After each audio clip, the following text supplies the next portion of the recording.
मध्य प्रदेश में सत्ता से बाहर चल रही कांग्रेस वापसी के लिए सारे जतन कर रही है। जनता के बीच फिर से पैठ बनाने के लिए वो केंद्र की मोदी और प्रदेश की डॉक्टर मोहन यादव सरकार को घेरने में कोई कोर कसर बकाया नहीं रख रही। तो दूसरी ओर पार्टी का संगठनात्मक ढांचा भी मजबूत किया जा रहा है। इसी कोशिश में अब आरएसएस से मुकाबले के लिए कांग्रेस अपने संगठन सेवा दल को सामने लाने की तैयारी में है। दरअसल कांग्रेस ने लगभग मान लिया है कि प्रदेश और देश में भाजपा की मजबूती के पीछे मुख्य भूमिका आरएसएस की है। खासकर हिंदुत्व और राष्ट्रवाद से जुड़े मुद्दों पर जन जागरण और जनमत निर्माण में आरएसएस ही पर्दे के पीछे काम कर रहा है। आरएसएस के पास शहरों से लेकर गांव-गांव तक अपने समर्पित स्वयं सेवकों की एक बड़ी फौज है, जो बीजेपी की तलवार और ढाल दोनों का काम कर रही है। अब इससे मुकाबले के लिए मध्य प्रदेश में कांग्रेस ठीक उसी तरह की टीम सेवा दल के जरिए उतारने की तैयारी में है। इसमें युवाओं को खास तरजीह दी जाएगी, जो संघ के पूर्णकालिक स्वयं सेवकों की तरह बूथ स्तर पर कांग्रेस के लिए जमीन तैयार करेंगे। कांग्रेस की तैयारी।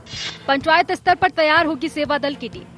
सेवा दल में पंचायत संगठक नियुक्त होंगे। वार्ड स्तर पर कांग्रेस का अध्यक्ष और सेवा दल संगठक तैनात होगा। बूथ स्तर पर 2 कार्यकर्ता सेवा दल के सिपाही के रूप में तैनात किए जाएंगे। सेवा दल का संगठन भी पुनर्गठित होगा। इसके लिए 4 ग्रेड A, B, C और D बनाए जाएंगे। D ग्रेड के अध्यक्षों को हटाने की प्रक्रिया जारी है। इसके बाद C, B और A में भी फेरबदल होगा। अक्टूबर के अंत या नवंबर के पहले सप्ताह में सेवा दल का महाधिवेशन होगा। सेवा दल के महाधिवेशन में कार्यकर्ताओं को मैदान में जुट जाने के निर्देश दिए जाएंगे। कांग्रेस के नेताओं को भरोसा है कि अपनी इस रणनीति से वो भाजपा के आगे ढाल की तरह खड़े आरएसएस का मुकाबला करने में कामयाब हो पाएंगे। आज हमारी सेवा दल की मीटिंग थी।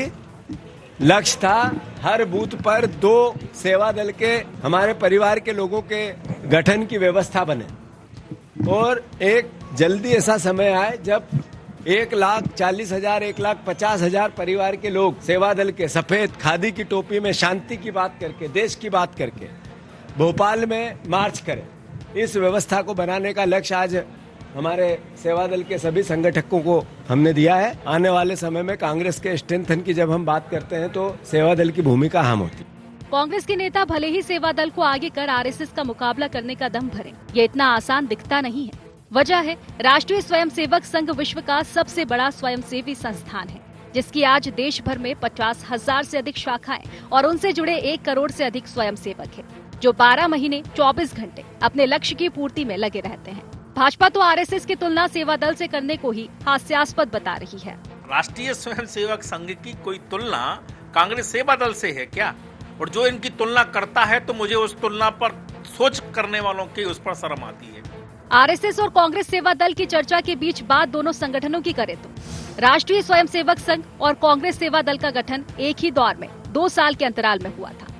नागपुर में 1925 में विजयदशमी के दिन राष्ट्रीय स्वयंसेवक संघ की स्थापना हुई, तो इससे 2 साल पहले ही 8 दिसंबर 1923 में हिंदुस्तान सेवा दल बना, जो बाद में कांग्रेस सेवा दल हो गया। पंडित जवाहरलाल नेहरू सेवा दल के पहले अध्यक्ष थे। इसे महात्मा गांधी, जवाहरलाल नेहरू और सरदार पटेल के सपनों का संगठन कहा जाता है। राष्ट्रीय स्वयंसेवक संघ के संस्थापक डॉक्टर केशव बलिराम हेडगेवार और सेवा दल के संस्थापक डॉक्टर नारायण सुब्बा राव हार्डीकर दोनों सहपाठी थे। आरएसएस खुद को राजनीति से अलग रखने की बात कहता आया है, लेकिन सेवा दल कांग्रेस का घोषित संगठन है। भाजपा को सत्ता के दरवाजे तक लाने में राष्ट्रीय स्वयंसेवक संघ का अहम योगदान है, लेकिन कांग्रेस सेवा दल की ऐसी कोई भूमिका नहीं है। कांग्रेस राष्ट्रीय स्वयंसेवक संघ को लेकर आक्रामक रवैया अपनाती रही है, लेकिन उसके पास आरएसएस का मुकाबला करने के लिए कोई दमदार पासा नहीं है। देश और प्रदेश के अधिकांश राज्यों में आज अगर बीजेपी की सत्ता है तो उसके पीछे संघ यानी कि आरएसएस का योगदान नकारा नहीं जा सकता। सरकार की नीतियों में भी उसकी स्पष्ट छाप दिखती है। राम मंदिर, धारा 370, CAA, NRC, समान नागरिक संहिता, जनसंख्या नियंत्रण कानून जैसे मुद्दों के पीछे कहीं न कहीं आरएसएस का ही एजेंडा माना जाता है। कांग्रेस ने इसके मुकाबले के लिए जातिगत जनगणना की मांग, संविधान और आरक्षण पर खतरे का आरोप लगाते हुए बीजेपी की घेराबंदी शुरू की है। इसके लिए हरावल दास्ते के तौर पर वो सेवा दल को आगे करने जा रही है। अब देखना ये होगा कि उसे इसमें कितनी कामयाबी मिलती है। Bureau report, IND24।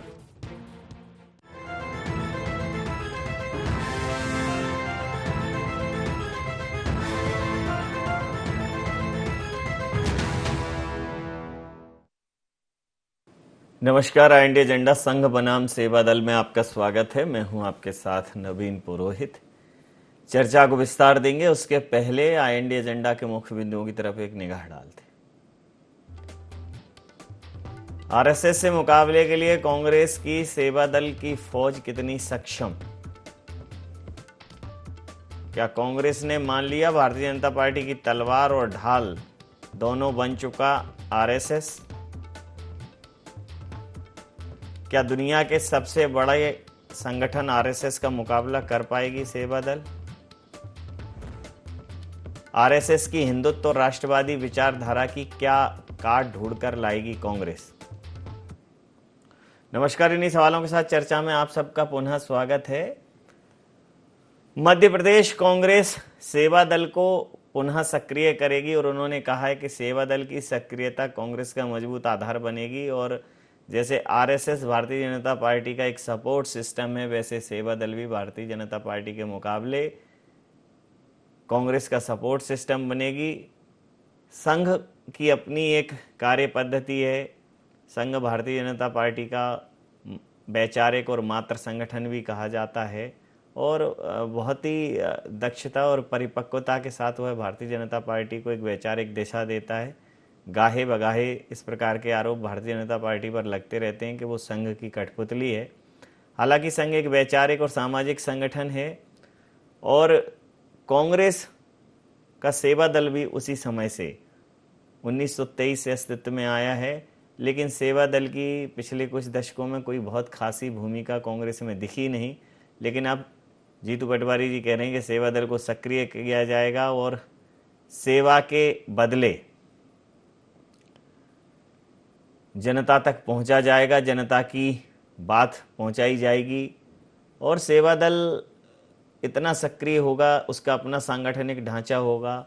जो प्रदेश में आरएसएस का जो जाल फैल गया है उस जाल को वो काटने में सक्षम साबित होगा। देश में जो जाल फैल गया है उसको काटने में सक्षम साबित होगा। तो अब जीतू पटवारी की जो सोच है, हालांकि केंद्रीय नेतृत्व से इस पर कोई प्रतिक्रिया नहीं है, लेकिन ये जो जीतू पटवारी की सोच है ये मध्य प्रदेश के हृदय प्रदेश से निकली हुई सोच क्या पूरे देश की सोच होगी, कांग्रेस की सोच होगी? क्या इसे पूरे देश में कांग्रेस लागू करेगी? तो इसी मुद्दे पर करेंगे चर्चा। संघ बनाम सेवा दल में आपका स्वागत है। अजय धबले जी प्रवक्ता हैं मध्य प्रदेश भारतीय जनता पार्टी के, फिरोज सिद्दीकी जी प्रवक्ता हैं मध्य प्रदेश कांग्रेस के, सुरेश शर्मा जी वरिष्ठ पत्रकार हमारे साथ हैं। आप समस्त महानुभावों का बहुत बहुत स्वागत है। तो फिरोज जी, संगठन गढ़े चलो सुपंथ पर बड़े चलो, आप भी यह गाना गाएंगे, अब क्या कहेंगे? देखिए, कांग्रेस का जो सेवा दल है वो 1921 का, जब 1916 में हमने इसको राजनीतिक दल घोषित किया तो सबसे पहले संगठन के रूप में सेवा दल का आकार में, और सेवा दल काम कर रहा है और आज भी जो है वो 100 साल से ज्यादा हो गए उसको, और वो आज भी काम कर रहा है और ठीक बराबर काम करता है। लेकिन अब जरूरत है कि जिस प्रकार से देश में नफरत की राजनीति फैलाई जा रही, तो कहीं ना कहीं जो है सेवा दल को मजबूती दी जाए और उसको पार्टी के फेस के रूप में आगे लाया जाए पुनः से। इसलिए ये सारी कवायद की जा रही है और इसका मुख्य काम ये होगा कि मोहब्बत की दुकान, आपको भाईचारा, धर्मनिरपेक्षता, ऐसी चीजों को घर घर लेके जाया जाए। इसलिए जीतू पटवारी जी ने इसका एक पूरी तरीके से आकार बनाया। जहां तक आरएसएस के मुकाबले का सवाल है तो संघ जो बना है वो सेवा दल की नकल करके ही बना है 1925 में। अब आरएसएस की बात करें, संघ आज तक अपना रजिस्ट्रेशन नहीं करा पाया। वो कौन से चंदा लेता है, किससे लेता है, कहां से खर्चा करता है, इसका कोई रिकॉर्ड नहीं है। लेकिन कांग्रेस सेवा दल जो है वो अपने आप में एक राजनीतिक संगठन है, उसकी एक अपनी भूमिका रही है और सेवा दल ने तो ये भी सिद्ध करके दिखा दिया कि आजादी के आंदोलन में उसकी एक जो अग्रणी भूमिका थी, उसने देश को आजादी दिलाई है। तो ये तो उसका उस संगठन के नाम जो है एक बहुत बड़ा परचम फैला है। तो मतलब ये अच्छा शब्द गढ़ा आपने, मोहब्बत भी दुकान पर ही है, मतलब मोहब्बत की दुकान ही क्यों खोली है? मोहब्बत की काहे खरीदना बेचना हो मोहब्बत का, मोहब्बत की दुकान और मोहब्बत का सामान काहे? यहाँ मोहब्बत का ही सामान मिलेगा। जो नफरती लोग हैं, नफरती लोगों के खिलाफ यह मोहब्बत का सामान मिलेगा। और रही बात आरएसएस की, तो अभी धवले जी बोल ले, फिर उसके बाद और बाकी की चीजें मैं बोलूंगा। ठीक है, तो बहुत अच्छी बात। तो धबले जी आरएसएस की तरह, मतलब आरएसएस से पहले से ही है सेवा दल, लेकिन चूंकि आपने अब नफरत के दौर में, जो आप नफरत का दौर है और इन्हें प्यार बांटना है, अब मोहब्बत की दुकान से मोहब्बत का सामान जो है वो फैलाया जाएगा, सेवा दल उसका माध्यम बनेगा, सेवा दल सक्रिय होगा। हालांकि ये मध्य प्रदेश कांग्रेस का विचार है कि भारतीय राष्ट्रीय कांग्रेस का विचार है, ये देखना अभी बाकी है, लेकिन जो विचार है वो स्पष्ट है कि सेवा दल सक्रिय होगा और कदमताल करेगा मध्य प्रदेश कांग्रेस के साथ। क्या कहेंगे जी? देखिए नवीन जी, पहली बात तो ये तुलना ही बड़ी बेमानी है कि राष्ट्रीय स्वयंसेवक संघ की और कांग्रेस का जो सेवा दल है उसकी तुलना करना।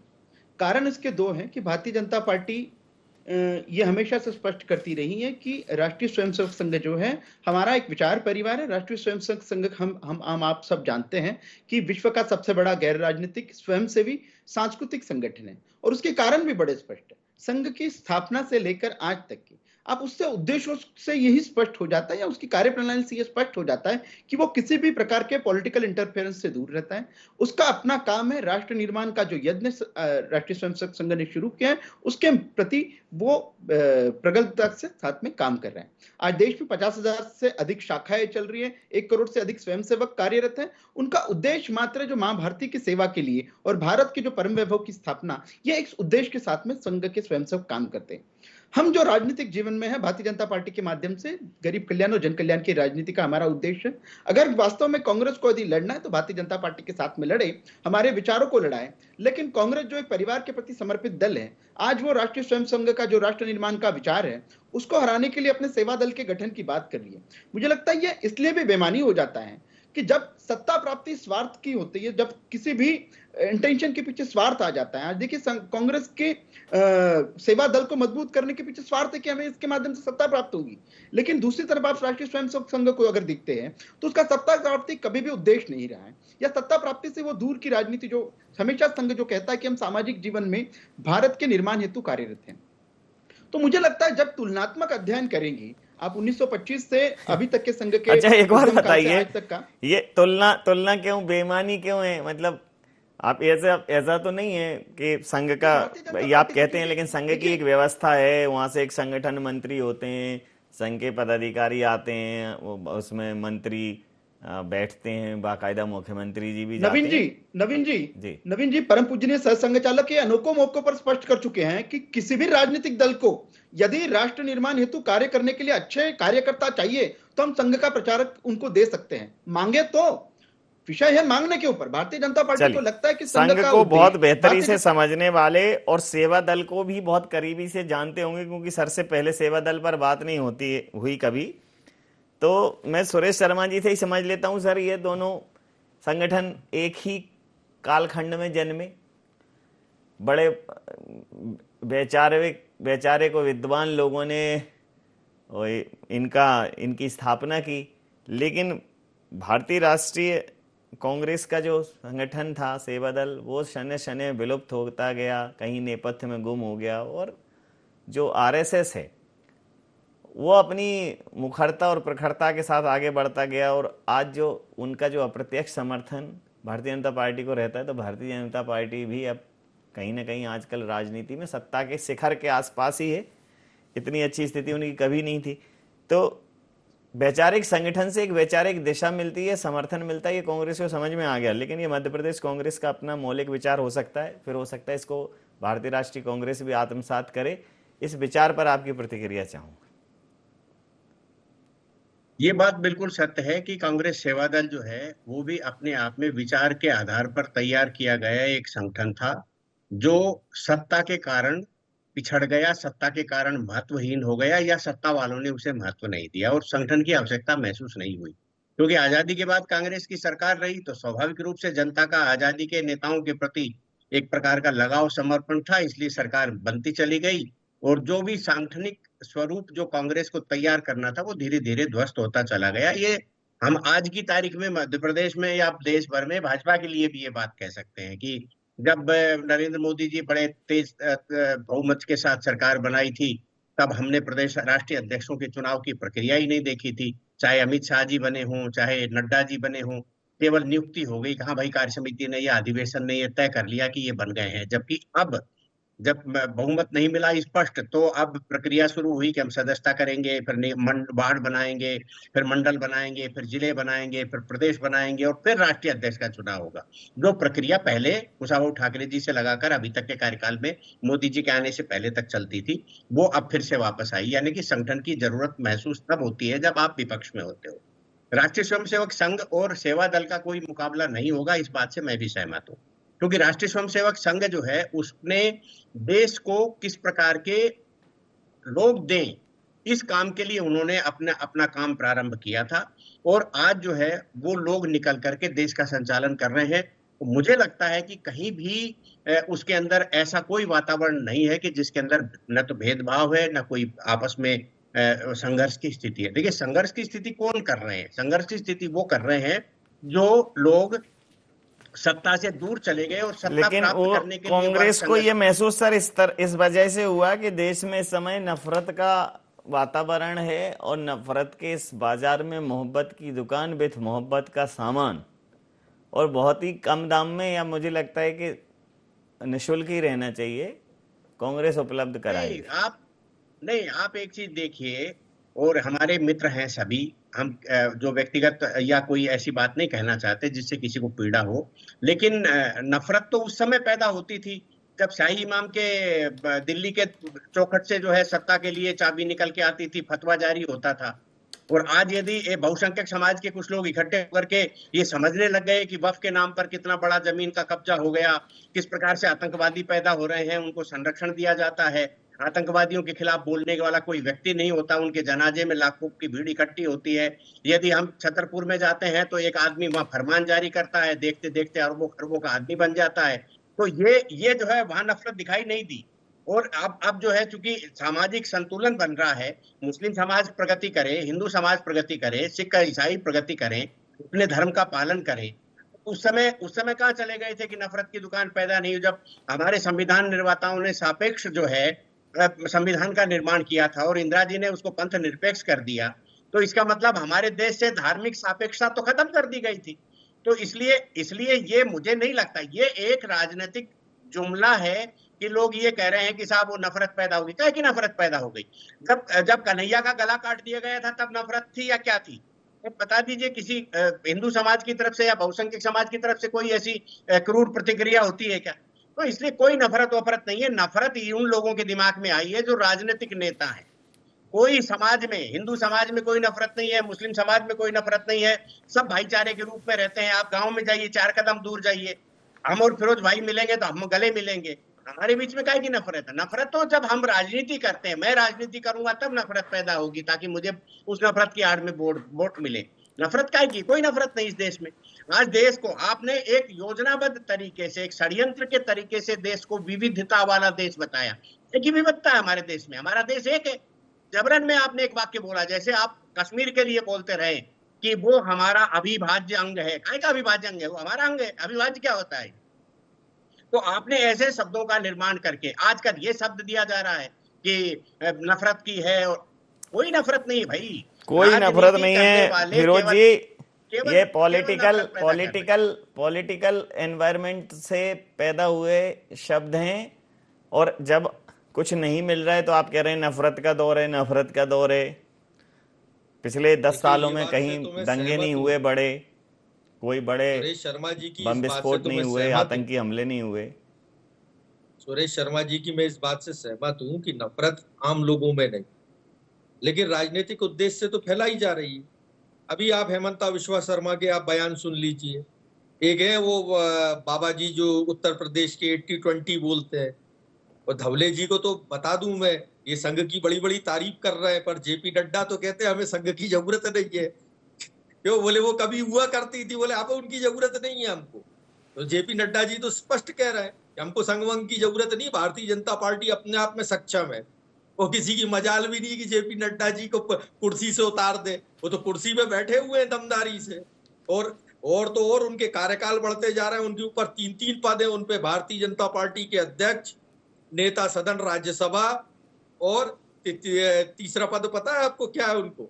उनके पास मिनिस्टर, और जो मंत्रालय वो चाहते थे जेपी नड्डा जी, वही का वही मंत्रालय मिला। कोरोना उन्हीं की देन है। तो संघ है कहाँ भाई? भारतीय जनता पार्टी तो मानती ही नहीं कि कोई संघ है, मोदी शाह तो मानते ही नहीं कि वो संघ है कोई, तो हम कहाँ संघ से मुकाबला करने जाएंगे? हाँ, ये सही है कि बहुत सारे राजनीतिक उद्देश्यों के लिए फैलाई जाती है।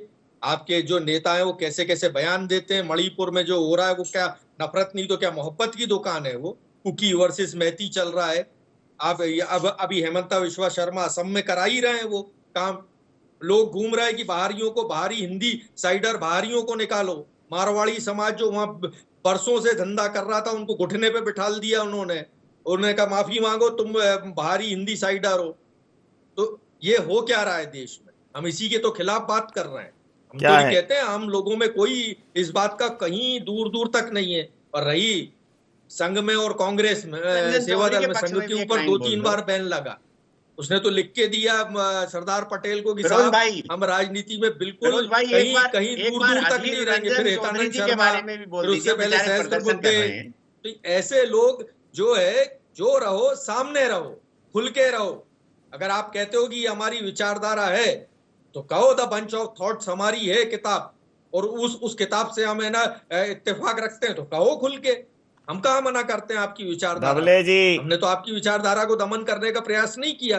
धबले जी देखिए, वो कह रहे हैं कि ये नफरत की, ठीक है, आम जनता में नहीं है, लेकिन नफरत की राजनीति तो नफरत की हो रही है। और चूंकि सत्ता में आप हैं, आपकी तरफ से हो रही है, इसलिए सेवा दल उस नफरत की राजनीति पर मोहब्बत की मरहम लगाएगा। जी नवीन जी, आदरणीय सुरेश जी ने बहुत ही सारगर्भिता के साथ में संघ के उद्देश्यों को और उसके कार्य करने की पद्धति को हमके आपके समक्ष रखा। वो एक न्यूट्रल व्यक्ति इस डिबेट में, मुझे लगता है मैं और फिरोज जी एक राजनीतिक दल से आते हैं, लेकिन आप नवीन जी या सुरेश शर्मा जी, इन लोगों ने संघ के कार्य को जो है शब्द सही करो आप। ये जैसे अविवाद जाएंगे, आपको लगता क्यों है वो है न्यूट्रल? नहीं, मैं कह रहा हूं न्यूट्रल व्यक्ति है। जी जी, न्यूट्रल व्यक्ति है। उन्होंने संघ के बारे में तर्क रखो ना आप, उनके अब आप फिरोज जी को देख लीजिए कि कभी भी आत्ममंथन और आत्मावलोकन करने की जगह वो इसी पे प्रश्न उठा रहे हैं कि संघ को और भारतीय जनता पार्टी को जो एक करने के ऊपर तुले, कि वहां पे देखिए कि किस प्रकार की राजनीति है। अरे घोषित रूप से आदरणीय प्रधानमंत्री जी संघ के प्रचारक रहे हैं। आज वो स्वीकार करते हैं कि राष्ट्रीय स्वयंसेवक संघ की वजह से उनका जीवन स्तर पे है। तो मुझे लगता है जब सामान्य रूप से कोई स्वीकार कर रहा है कि संघ की वजह से उनकी जीवन पद्धति इस प्रकार की है, आज करोड़ों लोग यह भी स्वीकार करते हैं कि संघ की वजह से उनकी जो जीवन पद्धति में भारतीय संस्कृति और उसका अभ्युदय का विषय आया है। हम सामाजिक रूप से स्वीकार कर रहे हैं और सार्वजनिक रूप से स्वीकार कर रहे हैं। लेकिन कांग्रेस को यह दिक्कत क्यों है कि वो जब मुझे लगता है सत्ता प्राप्ति का समय आता है या सत्ता प्राप्ति का विषय आता है, तब ये इस प्रकार की जो नफरत की राजनीति अब ये कह रहे हैं। और आदरणीय सुरेश जी ने बहुत अच्छे से भी यह भी बताया कि आप देखिए कि एक हिडन एजेंडा हमारे दिमाग में डाला गया कि कश्मीर आर्टिकल 370 गवर्न करता है, भारत विविधताओं से भरा है, उत्तर भारत अलग है, दक्षिण भारत अलग है, पूर्व भारत अलग है, पश्चिम भारत अलग है। जब आपके ऊपर तत्कालीन शासकों ने यह थोपा है और आप आज कह रहे हैं कि हम एक भारत श्रेष्ठ भारत की बात कर रहे हैं, तब इनको लगता है कि भारतीय जनता पार्टी अराजकता की राजनीति कर रही है। भारतीय जनता पार्टी ने तब भी, जब विपक्ष में थी, तब भी राष्ट्र निर्माण की राजनीति की थी। आज भी हम राष्ट्र निर्माण की राजनीति करते, और जो हमारा पूरा विचार परिवार है ये यही राजनीति करता है या इसी सामाजिक संदेशों के साथ में खड़ा है कि हमारा उद्देश्य भारत को परम वैभव की प्राप्ति जो कभी हम हुआ करते थे उसके लिए हम अग्रसर रहेंगे और उसके लिए हम तत्पर हैं। लेकिन कांग्रेस स्पष्ट कर दे कि सिर्फ और सिर्फ गांधी परिवार को पुनः सत्ता में वापसी के सिवा इनका एजेंडा क्या है। एक एजेंडा गिना दे फिरोज जी कि जो कांग्रेस का स्थापना से लेकर आज तक का एजेंडा रहा है। मैं आपकी चैनल पर जिम्मेदारी के साथ में रहूं कि कांग्रेस का कोई आप किसी भी चैनल पे कहीं जिम्मेदारी के साथ कहीं, मेरे पे ही क्यों? ऐसा नहीं, आप तो जहां भी कहीं जिम्मेदारी के साथ कहें। सुरेश शर्मा जी से मैं अंतिम प्रतिक्रिया के साथ चर्चा समाप्त करूंगा। देखिए, नफरत की चर्चा पर भी मोहब्बत चेहरों पर है, इससे ज्यादा बेहतर क्या हो सकता है? क्योंकि सबको पता है कि नफरत फॉर्म्यूलेट की जा रही है, नफरत है नहीं, बनाई जा रही है। जबरदस्ती दुकान, भाई मोहब्बत की दुकान क्यों खोलना है? बाजारी मोहब्बत का है, बाजारी मोहब्बत का है। लेकिन समस्या ये दिख नहीं रहा। एक दूसरा, सर मैं महत्वपूर्ण सवाल आपसे ये कर लूं कि चूंकि ये नया विचार तो अच्छा है, लेकिन जीतू पटवारी जी अभी मध्य प्रदेश में कांग्रेस का संगठन नहीं गढ़ पाए। सेवा दल, और उन्होंने कहा कि सेवा दल की भी सांगठनिक संरचना करनी है। तो पहले मूल संगठन बना लें, सेवा दल को भी सक्रिय कर लें और फिर बढ़िया एक नए विचार के साथ, राष्ट्रीयता के भाव के साथ काम करें। क्या बहुत स्वागत है उनका। नहीं, एक बात बड़ी गंभीर है, आपने बहुत अच्छा सवाल भी पूछा है और मैं इसमें इंटरेस्ट भी ले रहा हूं, और वो ये है कि कांग्रेस को संगठन बनाना चाहिए और उसके अनुषंगिक संगठनों को भी उतनी ताकत से तैयार करना चाहिए, क्योंकि ये जीतू पटवारी जी का काम नहीं है कि वो जो है सेवा दल का गठन करेंगे, वो तो हमारे योगेश यादव जी का काम है। तो वो अपना संगठन का काम कर लेंगे, उनके साथ कांग्रेस के कार्यकर्ता मिल जाएंगे। तो ये बिल्कुल सही है कि 20 साल से किसी भी राजनीतिक पार्टी के सत्ता में रहने का वो असर नहीं होता, उसको जब ताकतवर विपक्ष नहीं मिलेगा तक जो है वो जिसको कहते हैं ना लगाम नहीं। क्योंकि मैं एक बात बहुत ईमानदारी से कहता हूं, मुझे लगता है जैसे मान लो जब से विधानसभा के सत्र का समय कम हुआ है, अधिकारी बेलगाम हो गए, विधायक सवाल नहीं पूछ पाते पक्ष विपक्ष वाले। इसके बाद यदि विपक्ष भी कमजोर हो जाएगा तो ना सत्ता पर कोई नियंत्रण अंकुश रहेगा, ना अधिकारियों पर कोई अंकुश रहेगा। तो मुझे लगता है कि यदि संगठन का संरचना का काम कोई भी कर रहे हैं, और आप सब जानते हैं, मैं भी जानता हूं कि जीतू पटवारी साहब जब से आए हैं तब से उन्होंने कोई बड़ा काम किया ना किया हो, लेकिन अपने आप को अपने घर की सफाई करने में लगे हुए हैं। वो ये चाहते हैं कि हमारा संगठन बन जाए, हमारी पार्टी का गठन अच्छे से हो जाए, हमारे अनुषंगिक संगठन काम करने लग जाए, छात्रों को पटाने के लिए यानी अपने पक्ष में लाने के लिए एनएसयूआई काम करने लग जाए, यूथ कांग्रेस। तो मुझे लगता है ये एक अच्छा प्रयास है और इसकी कम से कम मैं तो आलोचना नहीं कर सकता। जी बिल्कुल सही कहा आपने। समय सीमा के चलते मैं ये चर्चा समाप्त करूंगा। आप समस्त महानुभावों का बहुत बहुत आभार, बहुत बहुत धन्यवाद। तो मध्य प्रदेश कांग्रेस मध्य प्रदेश सेवा दल संगठन को मजबूती प्रदान करेगी, उसको सक्रियता प्रदान करेगी, ताकि वो मध्य प्रदेश कांग्रेस का एक सहयोगी संगठन बन पाए, मध्य प्रदेश कांग्रेस के लिए एक सपोर्ट सिस्टम बन पाए।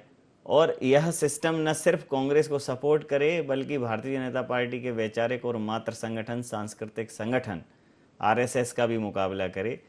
मध्य प्रदेश कांग्रेस के मुखिया जीतू पटवारी की यह सोच निश्चित रूप से बहुत उम्दा है, लेकिन इस पर केंद्र का क्या रुख है। अभी जीतू पटवारी जी को मध्य प्रदेश कांग्रेस के संगठन में भी एक संरचनात्मक फेरबदल करना है। उन्होंने यह विचार भी सामने लाया है, लेकिन इस विचार को सामने लाने का जो वो कारण बता रहे हैं कि हमें आरएसएस से मुकाबला बेहतर है, कि वो इस विचार को सामने लाकर यह कहें कि हमें जनता तक और सक्रियता से पहुंचना है। कांग्रेस के और भी अनुषंगिक संगठन है, तो सांगठनिक रूप से कांग्रेस कितना दक्ष होती है, आरएसएस के सामने कहाँ खड़ी होती है। भारतीय जनता पार्टी कह रही है कि आरएसएस से कांग्रेस के सेवा दल का क्या मुकाबला। उनके कहने के कई अर्थ हैं, लेकिन कांग्रेस उन अर्थों के जवाब तभी दे पाएगी जब सही मायनों में सक्षमता के साथ सेवा दल अपना काम करना शुरू करेगा। IND एजेंडा में नहीं, आप बने रहिए IND 24 के साथ और देखते रहिए IND 24। नमस्कार।